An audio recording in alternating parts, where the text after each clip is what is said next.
Are you ready? Stand by.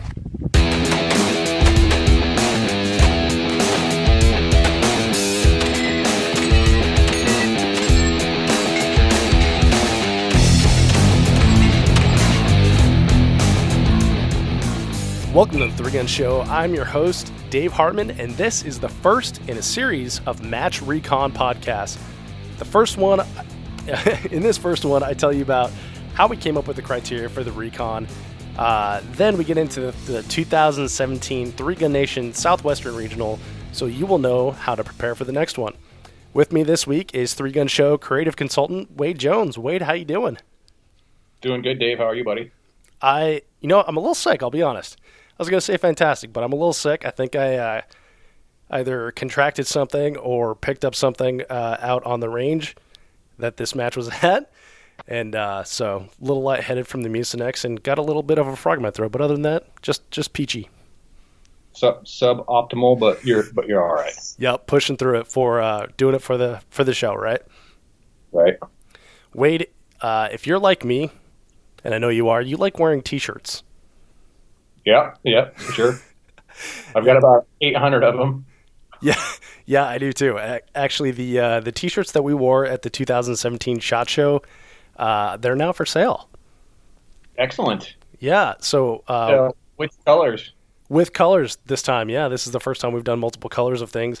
So a lot of people hit us up on Instagram, Facebook, and stuff of that nature and said, hey, those shirts you guys are wearing, where can I get my own? So you can actually get yours at threegunshow.com/merch, MERCH. And they're custom made to order, and they look just like the ones that we wore at SHOT Show. So you're saying that Guy and I aren't special anymore? That's how I... Yeah, that's pretty much what I took away from that too. No, dude, I'm excited. Are you doing the same colors that we wore at the show, or multiple options, or what? Yeah, we're doing the same colors. So there's most of them are heather. So there's a blue, there's a green, there's a cardinal, which is kind of a red, and then there's a gray. And most of them are heathered, but the cardinal is not. And yeah, exact same ones we wore at the show. Everyone liked an individual one, so now they don't have to choose. They can get all four. Yeah, I would say for people that did run into us at the show, that the green looks even better in person. I was surprised how well that green turned out. Yeah, I kind of picked that for just the standing out purposes. And yeah, you're right. It actually is much nicer than I had anticipated, which is cool. Yeah, it ended up being my favorite, I think. Yeah, and they're on the Bella Canvas shirts, which are nice and soft and have a good fit. So I guess get yours today if you're interested. threegunshow.com/merch. Wade, I'm sure you're wondering why I have you here. Yeah, why am I here, Dave? So you are here to just to be a sounding board. We always have good conversations. People really loved the episode that you were in, which was number 105, and they thought we had good chemistry. So I thought I'd bring you back to talk about a topic that pretty much only needs me, but this will be more interesting with us actually having a conversation about this match I just shot. So the purpose of these podcasts is to provide reconnaissance to the three-gunner that's looking to shoot a major match. Anytime I talk to someone and it's like, okay, so how do I prepare for this match? They're like, okay, we'll go out and do your homework, look at YouTube videos, talk to friends that have shot the match, ask them what to expect. And I thought, hey, I could be that resource. You know, the Three Gun Show can be that resource. So we're just adding an arrow to the quiver here. All right, sounds good. So this data that we are about to provide is from a excuse me, the criteria is from a survey that I did. This survey, I think there's like 212 people that responded to it. Okay. Yeah, and so it was on 219. So it was on the bunch of the Three Gun Facebook groups. It was sent out to the email list for the Three Gun Show, and basically had like all these things like, hey, would you want to know about this? Would you want to know about this? Would you want to know about this? And I took the top ones that people picked.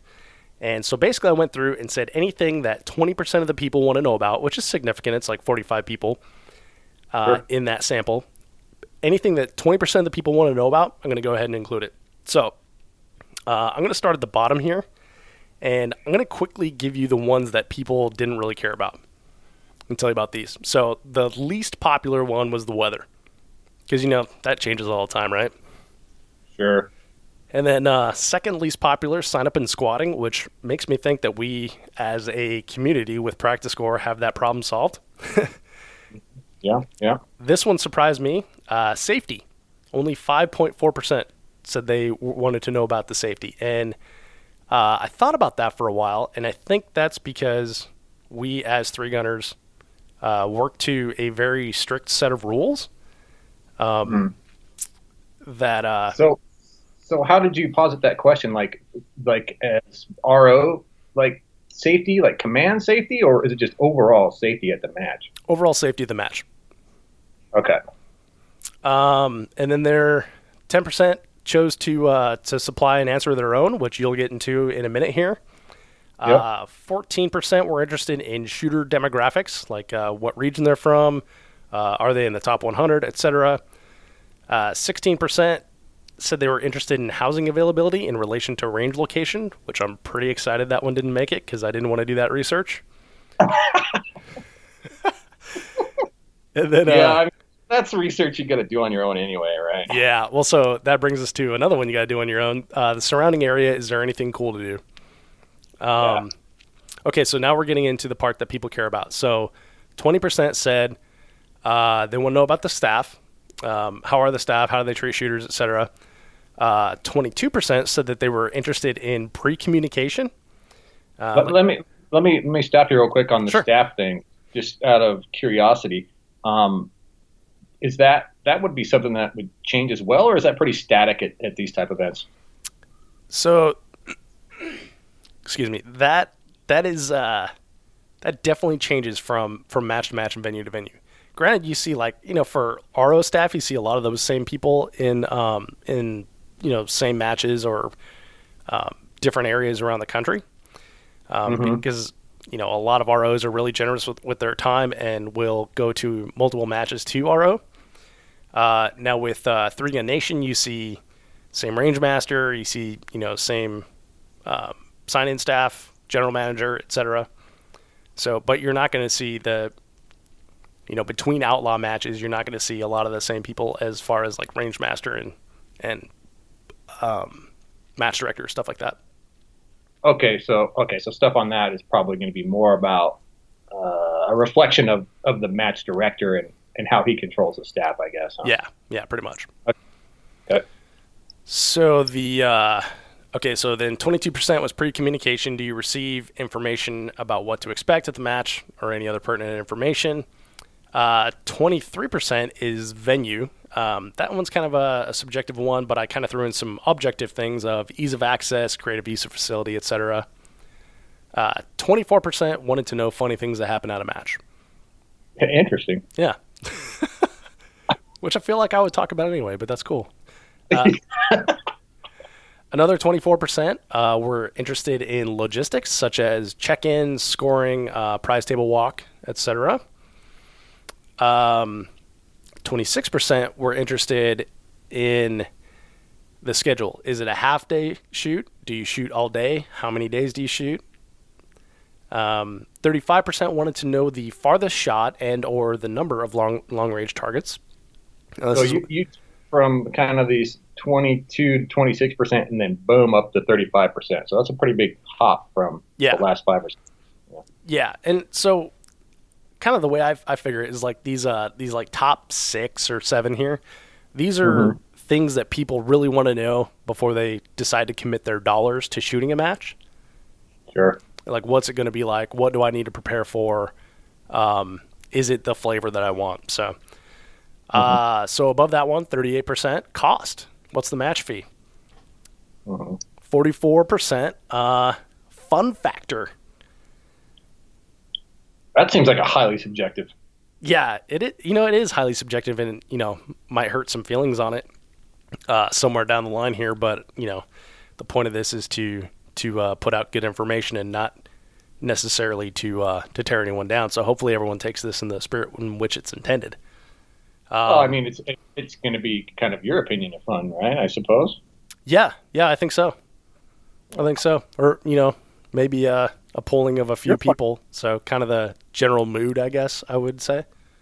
Sure. 47%, almost 48% said match flavor is important to them. So this is like, is there a theme to the match? Is it like a rifleman's match, shotgun heavy, etc.? Okay. 55% said that terrain is important. Are they base stages or natural terrain? Is there a mixture of both? What's your feeling on that as far as kind of, the guys you see out there? Do you see a preference one way or the other? Is it kind of a 50-50 split or what? I see from the people that I've talked to, it leans largely toward open terrain. Okay. And that's basically like where 3 Gun was born, right? However, I do see individual shooters show up to bay matches that would not show up to open terrain matches. Knowing your skill set sort of thing, I guess. Yeah, absolutely. So there's definitely that. And, I don't want to, name any names or anything, but it's something that I notice. And if you pay attention, you'll notice it as well. So. Gotcha. All right. The number one thing that people want to know about, 66% of the responses was skills utilized. And that's skills with a Z. Skills. So this is like awkward positions, heavy focus on quad loading offhand rifle, slugs at distance, long pistol shots, crazy obstacles, shooting on the move, etc. Things like that. All the skills. Yeah, all that other stuff. Okay. So that is the criteria that we're going to be working with. So again, everything above 20% that people said they wanted to hear about. And then there were some folks that added in some information, some feedback into the blank box where they could fill out their own questions. Mm-hmm. All right, you want me to go through these? Yeah, go ahead and go through those, and I'll address each one of them as they come up. Can I name names? No, because there are no names. It's anonymous. I think I saw one in here somewhere. I swear it. Yeah, go ahead. I got it. All right. Anyway. All right. So first one here is location. You want me to read this whole thing? Yeah. I have an agenda to support states understanding the Second Amendment and never will and never have attending events in states that promote usages of drugs, disrespect. I'm reading this as it's written. Disrespect for law enforcement officers, disrespect for veterans, and supporting, quote, safe cities. That was a mouthful. Yeah, it was. So I will be happy to tell you the location. You can do the research on all that other stuff yourself, because that seems like it would eliminate almost everywhere in the United States. Because there's got to be one instance of that sort of thing everywhere, And I always joke about not going to Illinois, and people joke about not going to Colorado. So I totally get it. I totally understand that. But that's a personal thing, and that's up to you. But I'll be happy to tell you where it's at. All right. Travel. How to get to the match by plane / how air travel works with guns, which is, I think, probably a lot of people aren't familiar with.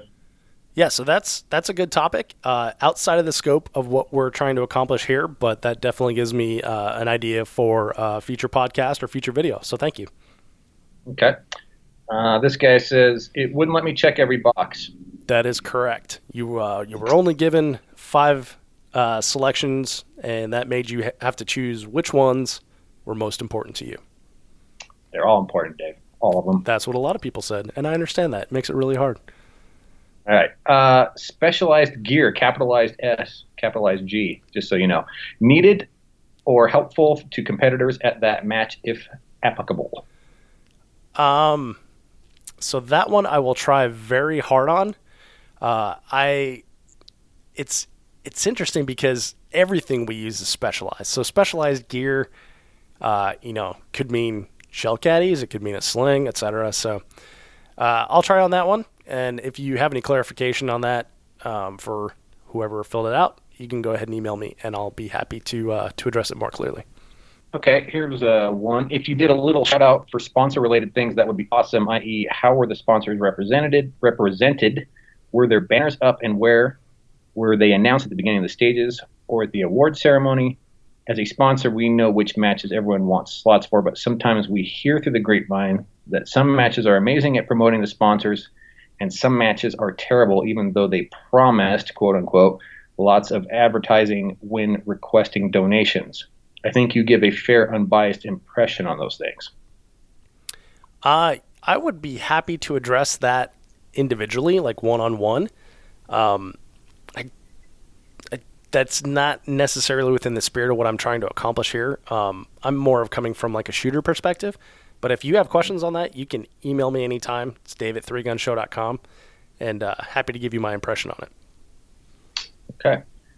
Let's see. Frequency. Is it a recurring match or not? Okay. It's a good one. Yeah. The prize table? Not within the purview of this. So that changes all the time, and I feel like it's going to drastically change within the next couple of years. So if you're listening to this in 2019, then the 2017 prize table probably didn't make that much of a difference to you. So, well, there's certainly no advances. Technology. Yeah.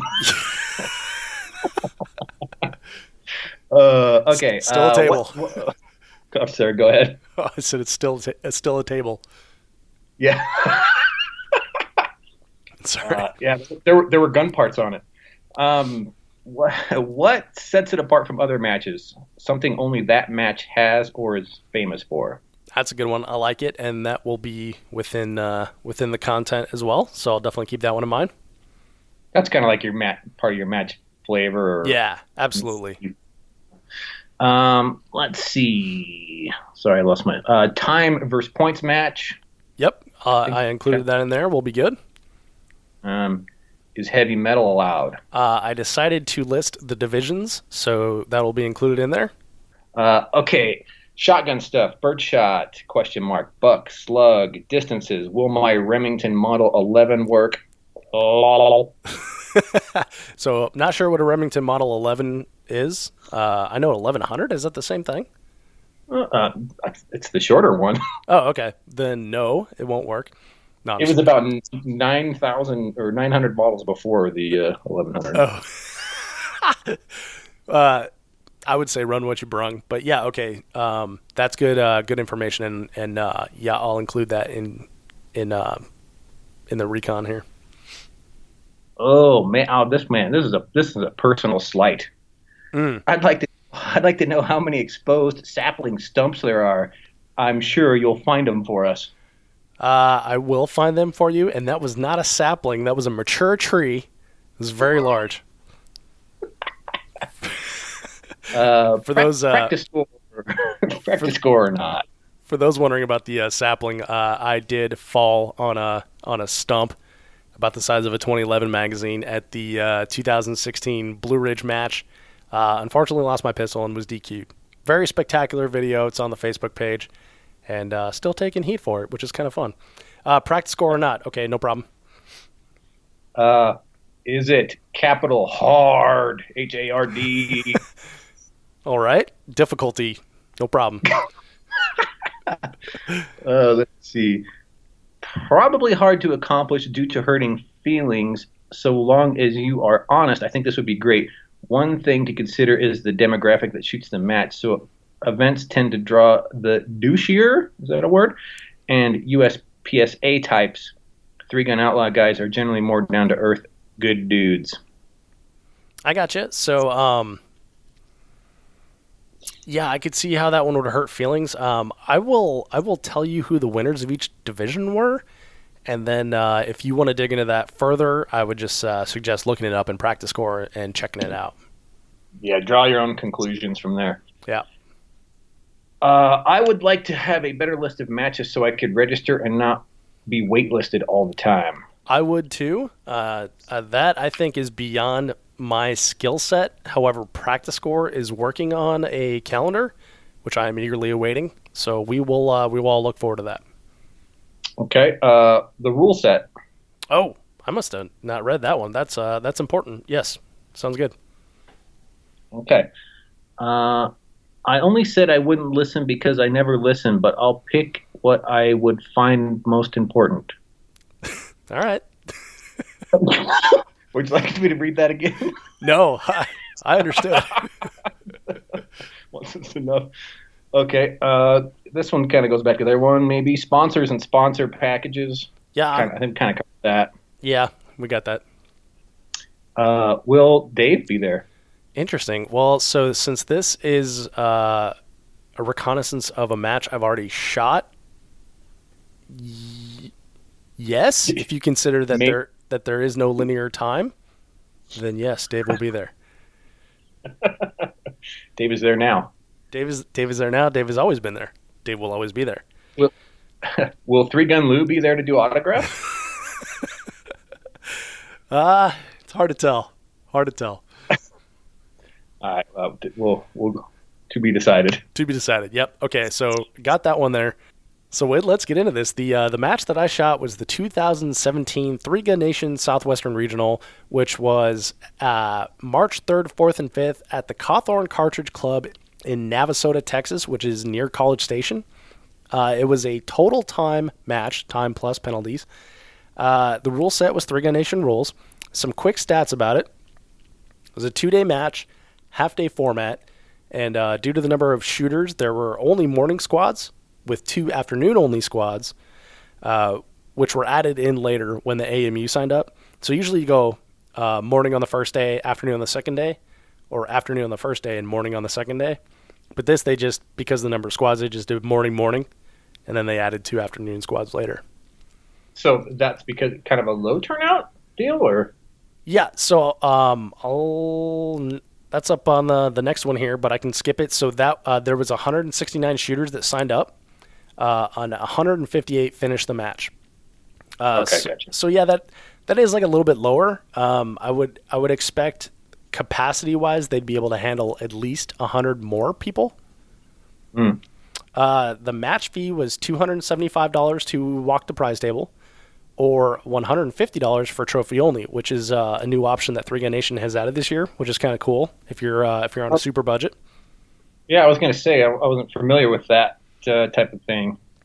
Yeah, so it's apparently it's common in other sports, but I honestly have never seen it in Three Gun. I think it's a cool option if you want to shoot 2 matches and maybe you don't care about the prize table that much.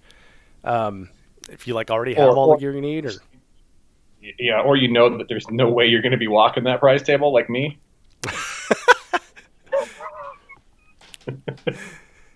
all right. So Sense. yeah, makes sense.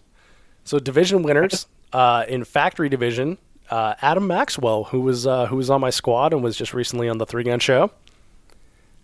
Heavy division, Chris Wiseman. Practical was Daniel Horner. Practical pistol carbine was Rob Romero. Unlimited division, Wyatt Gibson. And unlimited pistol carbine division, Dave Hartman. Hey, I've heard of that guy. Yeah, he's been on the show a couple times. Nice work, dude. Thanks, man. There was 2 guys in the division, and well, you beat the other guy. That's good. yeah, it's unfortunate. I didn't even get to meet the guy, but he must have had way more malfunctions than I did. I had a ton of them. Okay, so sorry to interrupt you, but so is pistol carbine new for this year for Three Gun Nation? So pistol caliber carbine has been around for a couple years. Like PCC in general is just exploding all over the place. So they're, obviously they're trying to accommodate for that, which is totally cool. And especially at this match, as you'll find out, there's a lot of options for PCC. Unlimited pistol carbine, I think, is a new division. I don't know that for sure because I had honestly never paid attention to it until I was going to shoot it. But yeah, it's an interesting division, and we'll get into that in a minute here. Cool. Okay. Let's see. Other opportunities at the match. And I initially listed that other opportunities to shoot, but there's a bunch of stuff that happened that weren't shooting related, so I'll just call it other opportunities. One, you've got a shotgun speed shoot, which is like a part-time falling steel, shoot as much as you can, load as much as you can, and then your score is the number of targets you dropped, and then winners get a cut of the cash pot, which is kind of cool, especially if you're good at shotgun. So is that like, sorry, is going back to drag racing days? Is that like kind of like trophy jackpot kind of thing? Yeah, it's Okay. it's similar to that, and it's combined with like a falling steel match, right? So Mhm. they put 30 targets out there, and your part time is 20 seconds, so it's however many you can drop in 20 seconds. And if you drop 10, your score is 10. If you drop 20, your score is 20. If you drop 30, your score is 30, which is kind of Okay. a cool and simple way to keep score. Mm-hmm. Um, Dang it! I should have looked up the extra match fee on that. That is an additional match fee. I forgot to look up what it is, but it'll be in the show notes. That's why I was wondering, because you throw into a pot, right? Yeah. Yep. The price for the shotgun speed shoot, I can't remember exactly what it was. It was like somewhere between $75 and $100. Next option, other opportunities is a shotgun class with Keith Garcia. It was $250, and it gives you a discounted match fee. There's a 3-gun 101 class, and that was taught by Mike Sexton and Chad Drury, and that's they call that basic training. It's also $250 and gives you a discounted match fee. One thing that there was an email about before the match was 2 sessions, and I think they were like 1 hour apiece or 2 hours apiece, about what happens after you shoot, and it was like a defensive-oriented type of lecture. The cost for that was $5. I don't know anyone who went to it because the pro match was running at the same time. And then speaking of pro match, the Pro Series matches number 3 and 4 were also happening during the Southwestern Regional. So a lot going on. Definitely. All right, so let's get into the kind of how everybody's questions in the questionnaire pertain to this first recon. Okay. So I'll just start at the top. The skills utilized. Yeah. So the skills utilized. So there weren't many awkward position type things in this match. For rifle positions, there was like sawhorses. There was some offhand work. A classic 3-gun nation barricade for you to shoot out to like 420 yards. There were about a dozen long-range targets, like 6 on one stage and 6 on another, out to 410 yards on one of the stages, and out to like 360 on another stage. And then there was a bonus target at 420 yards. How's a bonus target work? So if you hit that target, you get 10 seconds taken off your time. Okay. Which is So was it set up in a way where you were maybe like already prone and it was just like you could take a quick pop at it, or did you have to set up for it? You were already prone. You had already shot 410 yards, and I believe the 410 yard target was a larger diameter, larger target than the 420. But it was, I don't know. You would have had to make an adjustment just right to left, but not necessarily like positional wise. Which is interesting because when I took that class from the TPC, Craig Outson said like, hey, every bonus target's a bonus target until someone hits it, and then it's mandatory. So, Right. so as soon as the guy who's going to win the match hits that target, you got to hit that target yourself. But then you have to like weigh, like, can I make that first round hit? Is there going to be, because if you're taking like 4 shots, then you already wasted 10 seconds. Right.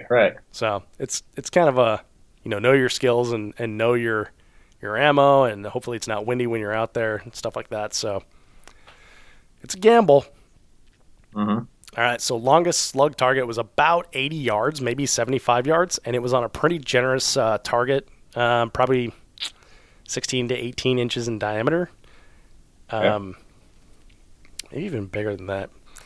But that wasn't too bad. There was also one at 60 that was on like a BC zone target. That was from the top of a tower, which was kind of cool. They shot one of the stages on like the PRS stage, or PRS range, I guess. So they have like a tower with rails and stuff that the PRS guys normally shoot from. So you got to shoot shotgun from up there, which is pretty cool.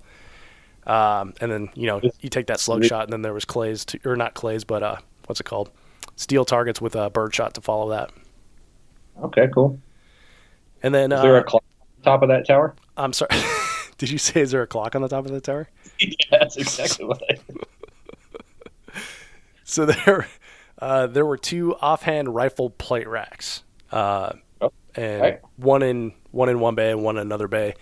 And then there was another plate rack that, those were between like 45 and one was at like 60 maybe. So they weren't too bad, or 50. It was probably 50. So those weren't too bad. And then there was one at like 90 that was on that long range stage. So you did have the opportunity to brace on that 3-gun nation barricade. Gotcha. No obstacles. Crazy long pistol shots. It weren't that long. There was a generous size pistol targets, probably like 16 by 16, and nothing too far, nothing farther than like 30 yards or something. How was the and stop me if this is, you're going to cover this later, but how was the mix of rifle, pistol, shotgun? Oh, man, that's interesting. I don't know if I'm covering that one later. So that's kind of a difficult one for me to answer, just because I was shooting PCC, and for me, like, the joke the whole weekend was try not to use my pistol. Like, how can I use this PCC instead of my pistol? Good one. So there was some stages where I used PCC only, where you would have to use like rifle pistol. But there was definitely one stage where you could use pistol only. I thought, there was a shotgun only stage.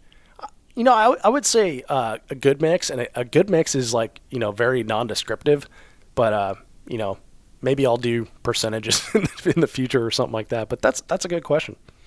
Yeah, I was just wondering if it was kind of pretty equal or whatnot. So I know a lot of people ask if something's going to be rifle heavy or yeah. So this I wouldn't say was a rifle heavy match. I wouldn't say it was a shotgun heavy match. I might say that if you're a good pistol shooter, then this could be a pistol shooter's match. So then we're on to terrain, I guess. Yeah. Base stages or natural terrain? Okay, so there were 2 natural terrain stages, 4 traditional bay stages, and there was one like super large bay that they call the TAC bay, which is, I guess, where all the tactical people hang out or something. Okay. Very, very big bay. So it was almost like a open terrain stage, just with a berm behind it. But it was definitely flat, not a whole lot of like running up hills or over trees and stuff like that.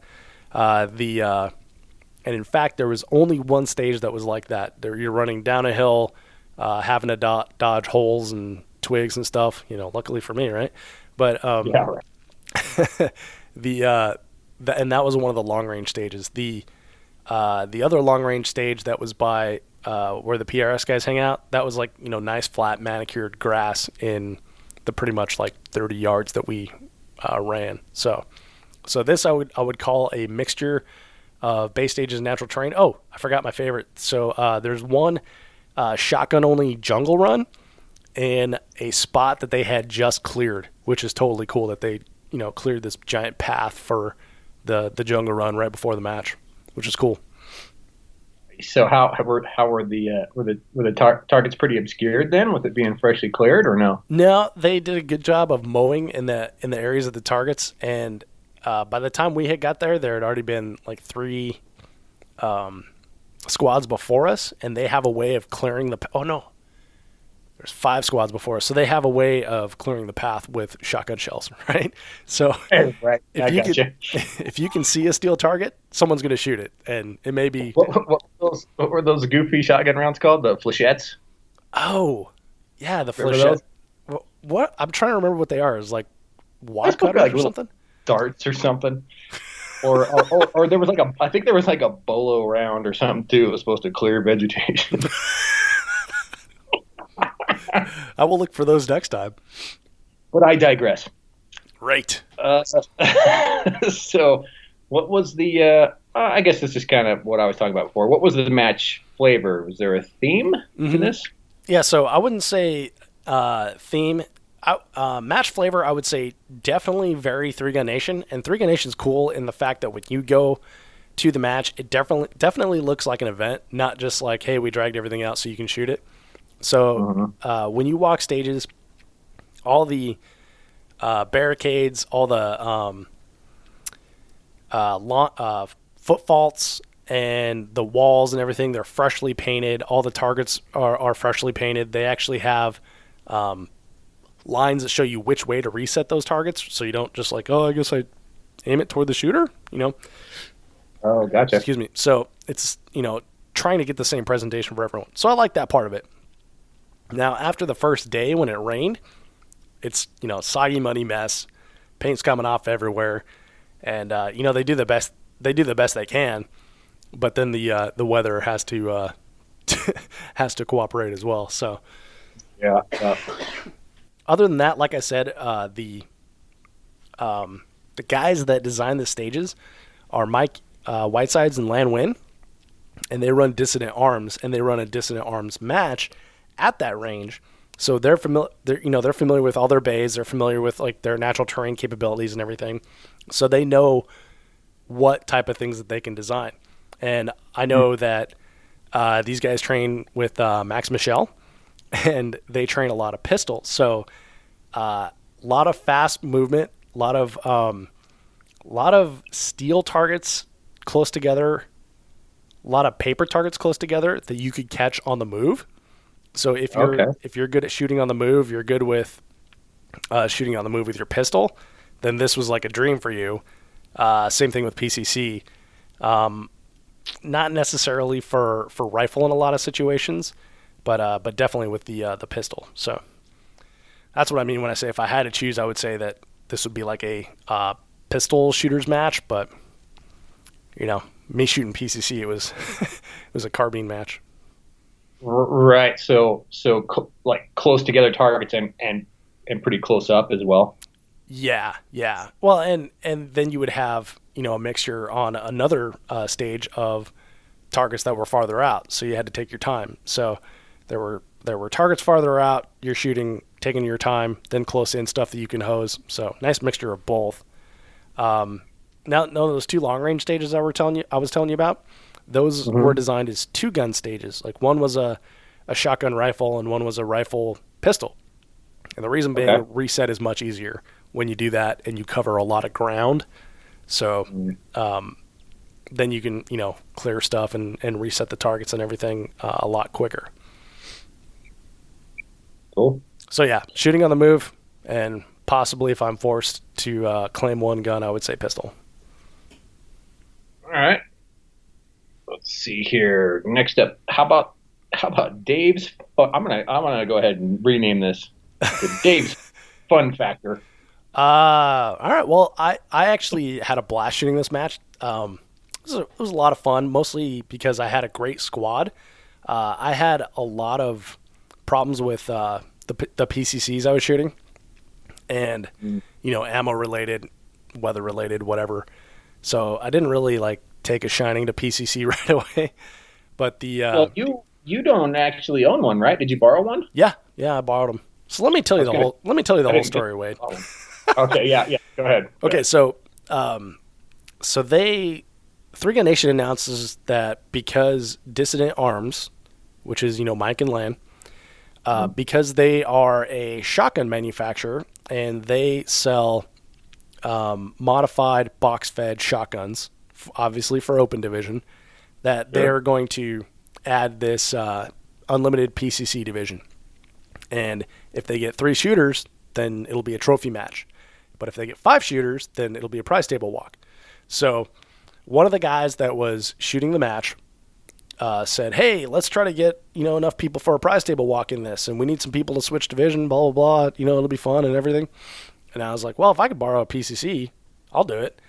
And then, of course, a couple people came through with PCCs. So I'm like, hey, no problem. So I drove up to Austin, borrowed a PCC, did a practice session with it, worked just fine. I'm like, great, I'm shooting it. And then that person backed out of the match, so it only ended up being 2 of us instead of 3 of us. Yeah, so that's why I shot PCC. Okay. So fun factor, I would say I had a lot of fun. I don't like shooting in the rain. I don't like my guns all rusty and everything. You don't? No, and it just becomes like a Charlie Foxtrot, and then for me, like I have to deal with the podcast as well, like gathering interviews, setting up for the pro match. So by the time I'm done with all that and then tearing down, it's like 10:30, and now I got to oil all my guns. And in the time between I stopped shooting and 10:30, now they already rusted for some reason. This godforsaken humid climates. I'm from Colorado, so I'm not used to that. But yeah, we don't even have rust out here. No, it's weird. So yeah, that I just don't like shooting in bad weather. So I totally understand why that guy didn't come. But the part that I liked was that the pro matches were at the regional, and then you got to once you're done shooting, most people went and grabbed like dinner or something like that, and then came back once the sun went down for the pro match, and that was cool to see right there because it's kind of like right on the ground floor. You're standing on the same turf that they are, and you get to watch how the series is made on Three Gun Nation, which is kind of cool too. All right. So it could have been fun, but rainy. Well, no, I did have fun for sure. It was but for me, fun, but it rained. Yeah, I had a lot of fun, even though it rained. So again, for me, it's like the people make it, and because I had a cool squad and a bunch of people that are good people to hang around with the entire time, plus the stuff to do with the podcast. Yeah, it made it for a really good time. And then I love jungle run, so that shotgun jungle run I was looking forward to the whole time. That thing was fun. Yeah, that's always nice. Yeah. So farthest shot and or number of long range targets. Yeah, I think we already covered that. Farthest shot was 420. Number of long range targets was 12. All right. Logistics, scoring, price table walk, etc. So check-in was super easy. Just go up to the table when they were open, ask her, and chat with Tennille. She says, "Okay, you're here, no problem. Go for it. Have a good time." They had already sent out like a squad matrix in the pre-mails, so you knew where you're supposed to be and everything. Scoring was done on bracket score, so obviously quick, easy, and available at any time. And then price table walk seemed like it went fine. I didn't walk it myself, but I didn't hear any complaints from anybody. Okay. Any funny things that happened at the match? It rained a lot. Not funny. Yeah, it's not funny at all. I had a lot of PCC problems, which became comical after a while. After about the 12th one, yeah. I was reviewing my match footage, and there's one point where I like look in the ejection port, and I'm like, because like I don't even know what to do with that. Yeah. Whoa, man. Yeah, it was. So was that what you're just like getting like feed and extraction problems or what? Yeah, it was like double feed, triple feed, etc. Like at one point, that's when I looked in there and I was like, okay, there's a shell casing and there's like 2 rounds trying to get into the chamber. The old college try. Yeah, exactly. And so then the bolts back there too. So now you got to strip the magazine out and then rack the bolt twice and just basically jammed them in there even harder. And so now I got to stick my finger in there. And so all that on the clock made for kind of a challenging 3 stages. All right, let's move on to the venue, ease of access, creative use of the facility. So the venue, Cawthorn Cartridge Club, it's a big, giant, flat area in most of the parts. It was, like an old oil field. Not old, but there's still like an oil pump there and tanks and everything. So, the road access is maintained by the oil company, which is great for the guy to build a range right next to it, right? So yeah. So access is super easy, and Google Maps will take you right there with no goofy turns or anything. Okay. So not a problem there at all. They've got a clubhouse that I think lunch was in, and that's where they had like the practical prize table and everything. Kind of a smaller clubhouse. So it's not like a resort or anything, just a decent range. And then they have, like I said, that PRS area with shooting out to 1,000 yards. Nice. There's like 8 bays plus that giant tack bay. And then there's some goofy rifle targets that shoot back toward the berm. And then behind that berm is the road. So it's like, I hope they don't run those things very often. So, wow. Yeah, there was one like questionable target set up, and that was it. But I've never seen it used. I've only been there 3 times, but I've never seen it used. The other thing I would say is that so they said that they had parking for trailers, and that was between the oil tanks and the oil pump, and they had hard pack there, so it wasn't like muddy or anything. So that was cool. It was nice and flat and everything. No outlets, so you got to bring your own power, got to bring your own water and everything. So that wasn't too bad. And then how many trailers could you get in there?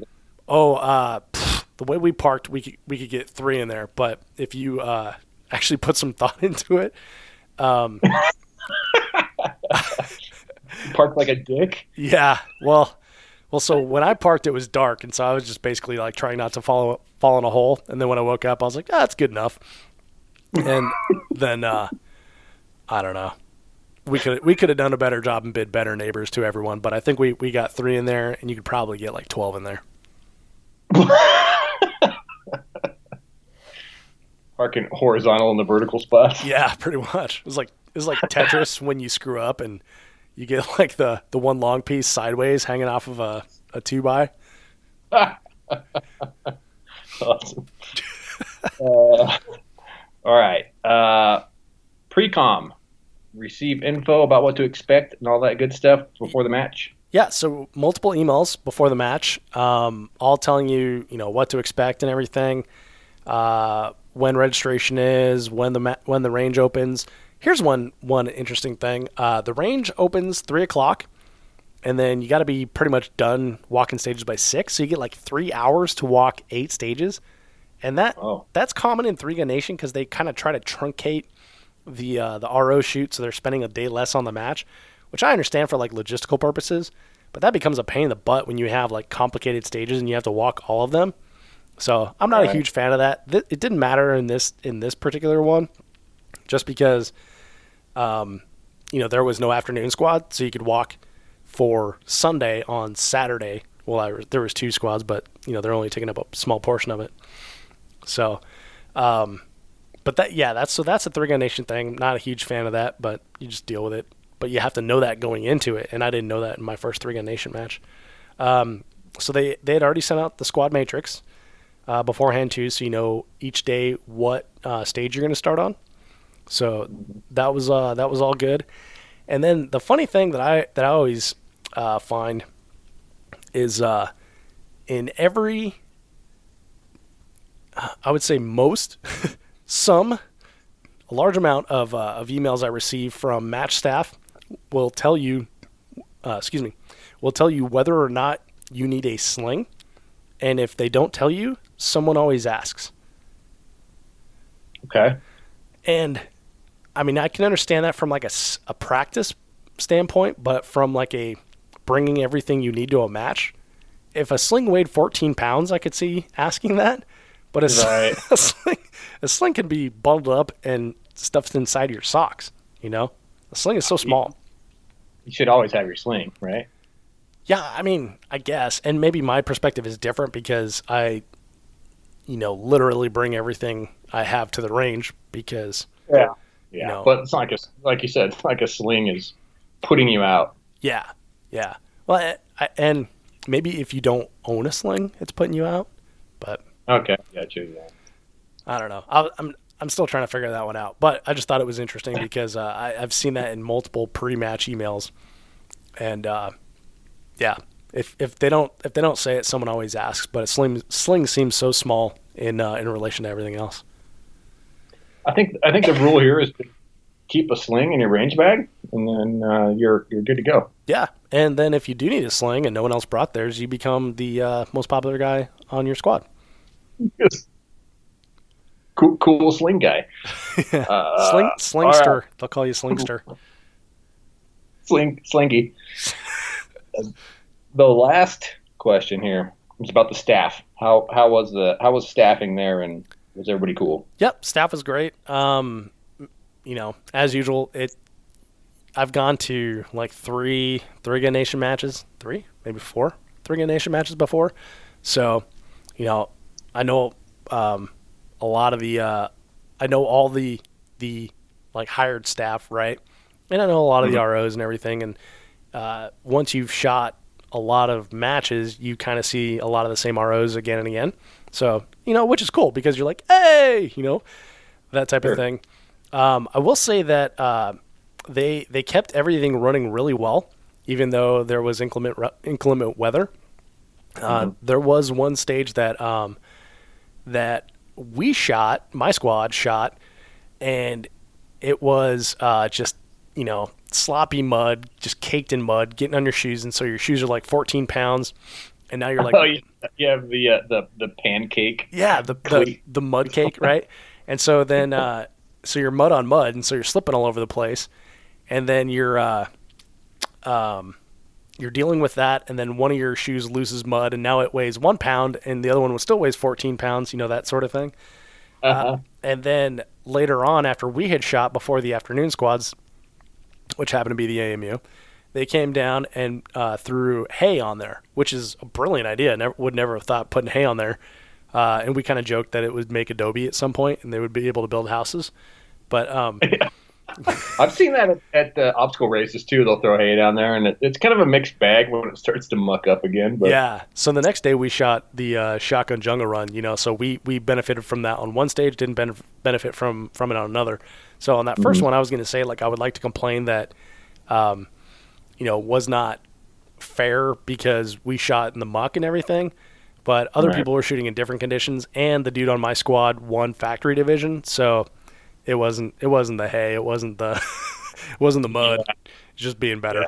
I just need to be better is what I took away from that. So I'll also say that the last stage of the day, there was a call over the radio for a medical emergency. So our RO took off with the match director or range master with a med bag. And, ran off down, and, they took care of the guy, took him to the hospital and everything. But apparently someone had slugged a birdshot target and injured the RO. So totally quick action on everyone. The RO who actually took the slug handled the scene, and everyone else gave him medical attention. They took him to the front of the club. He was able to go to the hospital and everything. And then he was back for the prize table. So, okay. Yeah. So he just caught some shrapnel off it, or what? Yeah. So he took part of a slug from the target. So, whatever dissipates after it hits steel target, initially going 1,200 feet per second, right? Mm-hmm. Right. So kind of a scary thing, and it's good that we, as a community, have a lot of people that come prepared to handle that sort of situation, and I was pretty impressed with the way the 3 Gun Nation handled it. So that was a cool thing. Yeah, I've always said if you're ever going to get into a shitty situation, being around a bunch of gun owners is probably the best. Yeah. I mean, I've never seen anybody more prepared and more blowout kits than, anybody in the gun community. So. Yeah, it's true. If you're in like downtown Austin and, someone falls and scrapes their knee, they're going to bleed out. So.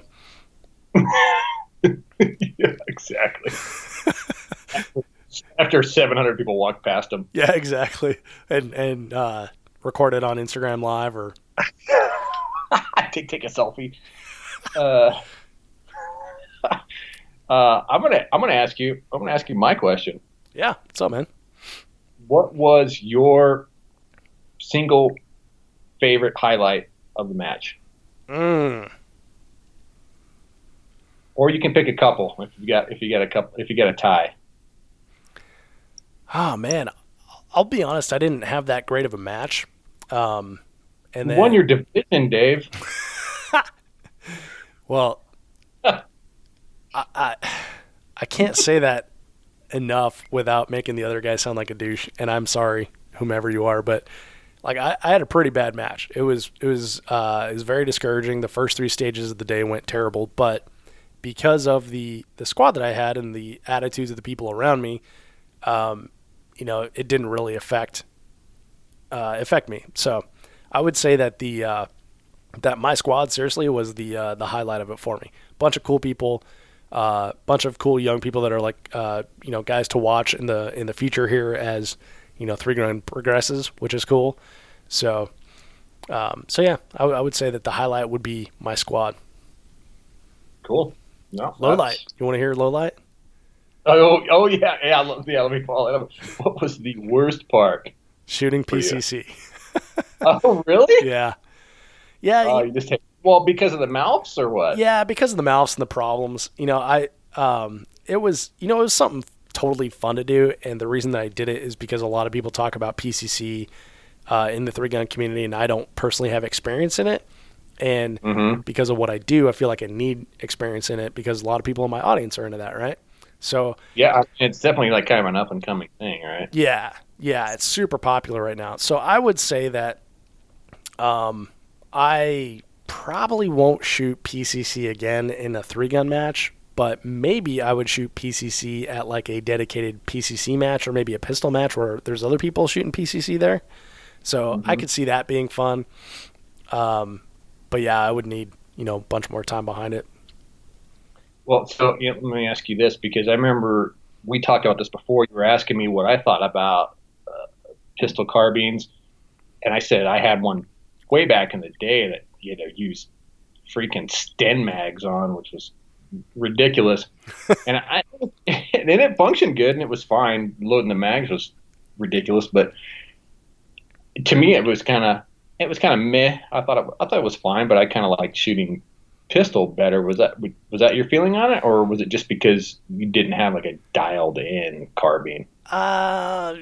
Yeah, I should probably reserve judgment until I shoot a dialed in carbine, but I would say that the overall experience is like meh, like the targets that so with pistol caliber carbine you don't shoot out past 100, right? They put special ladies tease targets, to use a golf term, out there for you at 100. So I had to ask Scott Green and Len Wynn, like, hey, what were the range of those targets that you guys shot before we did this podcast, because I didn't know, because I didn't bother, didn't care.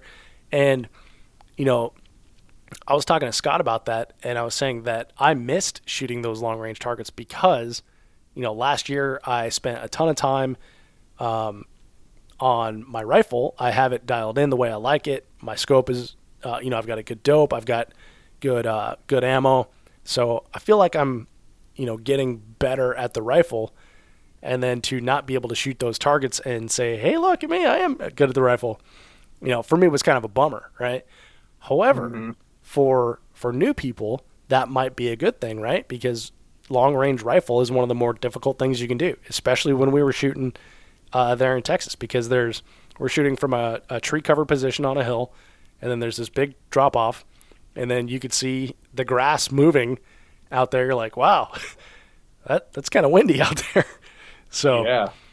So from a newbie perspective, I think it is way more accessible and provides them with those easy wins, because you're shooting targets at 80 or 90 or 100 yards that are the size of a popper with a 9mm. Right? And then you're only holding like 4 inches instead of holding like 30 inches or something. Okay. Interesting. All right. So what do you like? Where do you see, as far as, do you think it was just kind of like this match wasn't maybe the best for PCC? I have a feeling there's going to be some that are almost going to be designed for PCC. Yeah. So I was thinking about that. So the Colorado State Championship is 7 bays and 1 terrain stage, which is an all shotgun stage, right? I don't think he's running a PCC division, but if he were, that would be the one to run it. Because you're all in those bays. The longest range is 200, and then they'd have to make some sort of accommodation for like 100, right?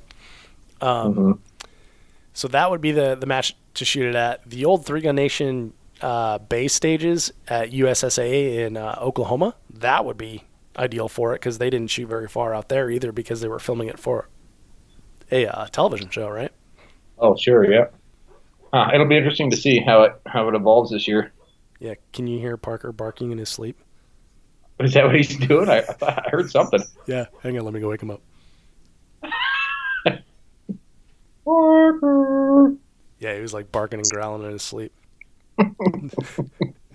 Yeah, so they're actually having like a Lucas Oil PCC National Championship this year, and I'm sure that's going to be really cool because everyone will be shooting PCC.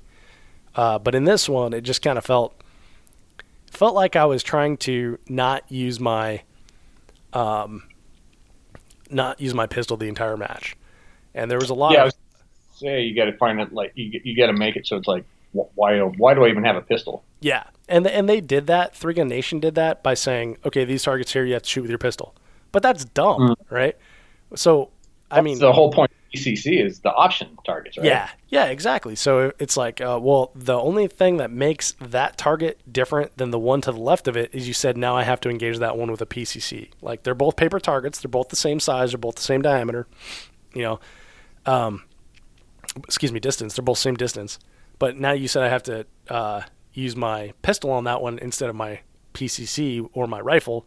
So now you're forcing me to do a gun change when I could have shot this entire thing with a PCC.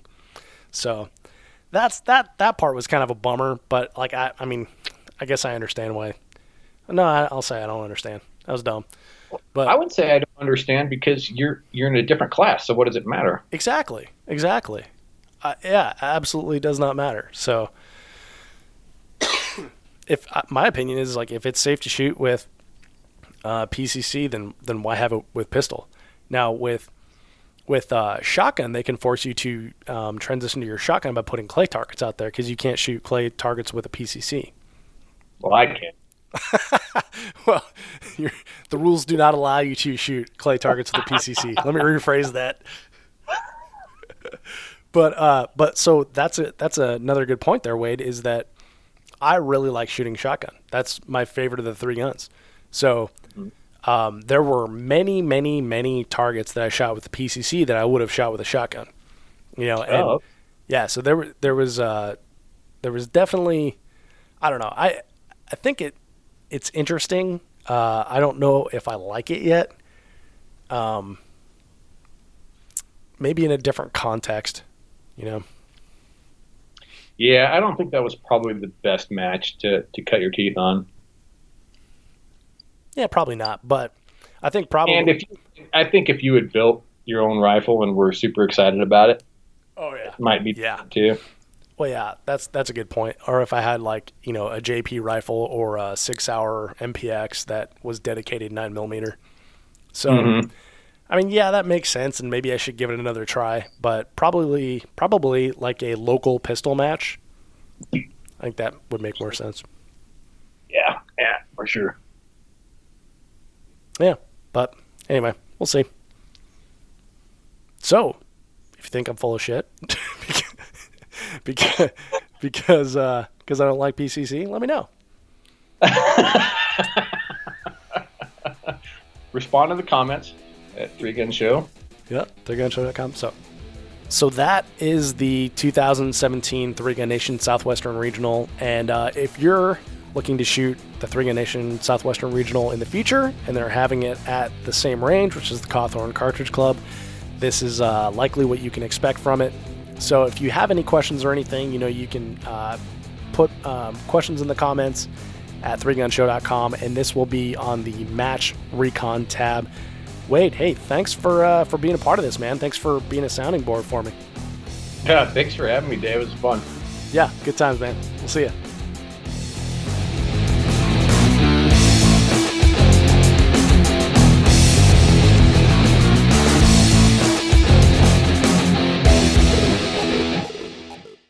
If you are finished, unload, show clear.